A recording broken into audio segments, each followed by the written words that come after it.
Back then, a cheetah could reach speeds of 100 kilometers per hour, while an antelope could run at around 90 kilometers per hour. But what about humans?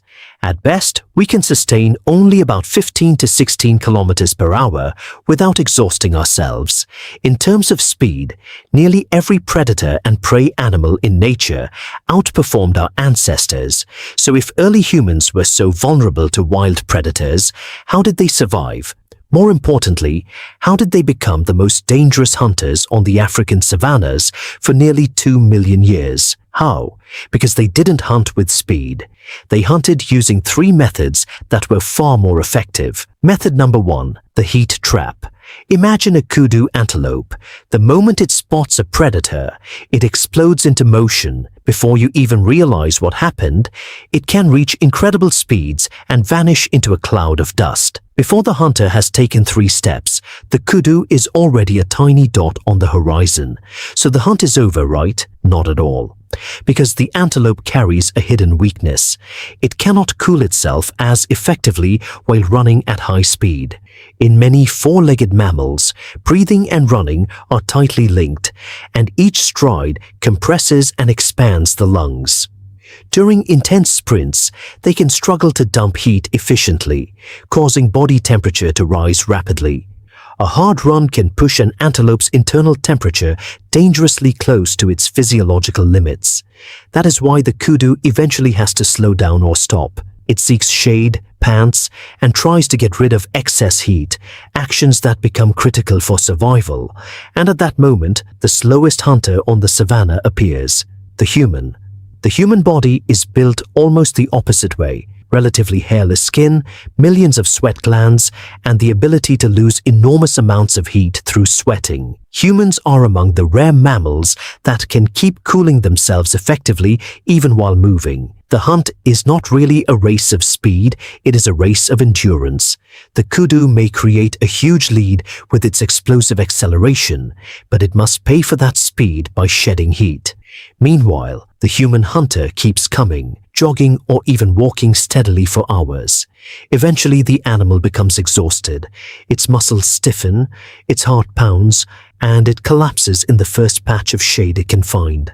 The human closes the final distance with patience. In the end, it is not speed that wins, it is endurance. Method number 2, tracking. The human hunter may eventually catch up by walking, but how can they possibly find a kudu that sprinted away at such incredible speed? That's where the second powerful advantage comes in, tracking.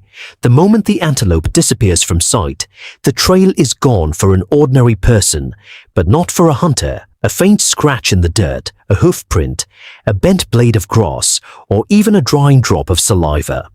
To most people, these details mean nothing. To a skilled hunter, they're unmistakable clues. They reveal that the kudu passed this way, that it's favoring its left hind leg, that it rested here longer than before, and that it's beginning to tire. Those are valuable signs. A hunter can tell all of this without ever seeing the animal, because they're no longer following the kudu. They're reading the story it left behind on the ground with remarkable accuracy. These abilities date back even before humans mastered fire.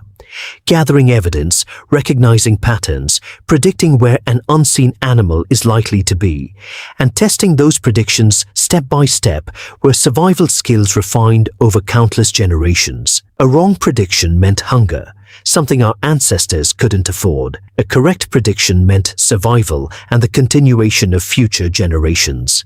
Through this relentless struggle, the human species endured and eventually reached where it is today. Method number 3, turning the landscape into a weapon. But was that enough for humans to survive? Of course not. That's where the third method comes in. The most remarkable thing about our ancestors is that they weren't satisfied with becoming exceptional hunters.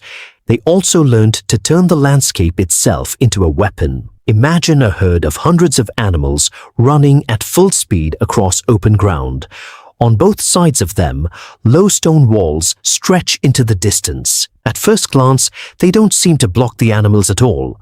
They simply look like long corridors, but farther ahead, those walls gradually converge, funneling the herd toward a deep pit about the height of a person. The animals aren't running into a trap that was built moments ago.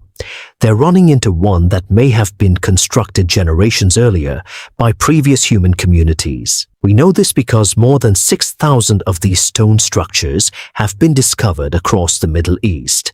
Some have stone arms stretching for kilometers, forming enormous funnel-shaped traps so vast that many can only be fully recognized from the air. These weren't just pits.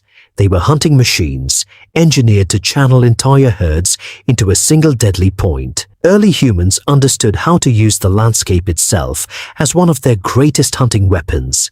There were even older hunting traps than these. On an island off the coast of Japan, archaeologists discovered rows of pit traps dug by hunters around 30,000 years ago.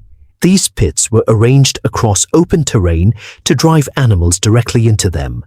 They were built long before the end of the last ice age. Against traps like these, an animal's incredible speed offered little advantage. Instead of surrendering to the harsh realities of nature, early humans observed, learned, experimented, and adapted. Through that relentless process, they survived some of the toughest conditions on Earth and passed that knowledge from one generation to the next. Today the herds are gone. The ancient stone traps have long since crumbled, and no one chases prey across the savanna anymore. But the human body doesn't know that. It's still built to sweat, to track, and to keep moving long after everything else has stopped. Because those traits were passed down through countless generations. It's easy to think of humans as the weakest creatures in the animal kingdom. But our intelligence and unique adaptations have always been our greatest strengths. From the earliest humans to the present day, we have survived by learning, adapting, and building on experience. There were setbacks and losses along the way, but progress never truly stopped. When we look at the world today, thousands of species that once existed are gone. Many of the animals that were once prey for humans have disappeared in particular. From the time of our earliest ancestors until today, humans have relied on intelligence, using tools, traps, and inventions born from thought to gain an advantage over nearly every other species on Earth. Animals never had that opportunity. Their strength lies in adapting to nature and successfully passing their genes on to the next generation. On the surface, a lion or a tiger may seem stronger than a human. But the tools and technologies created by the human mind have always been more powerful, and it goes beyond hunting tools. Human intelligence has even made it possible to domesticate a 5-ton elephant. With that power comes responsibility. Our duty today is not to dominate nature, but to respect it, to protect and preserve other species alongside our own, so that the living world can continue to thrive.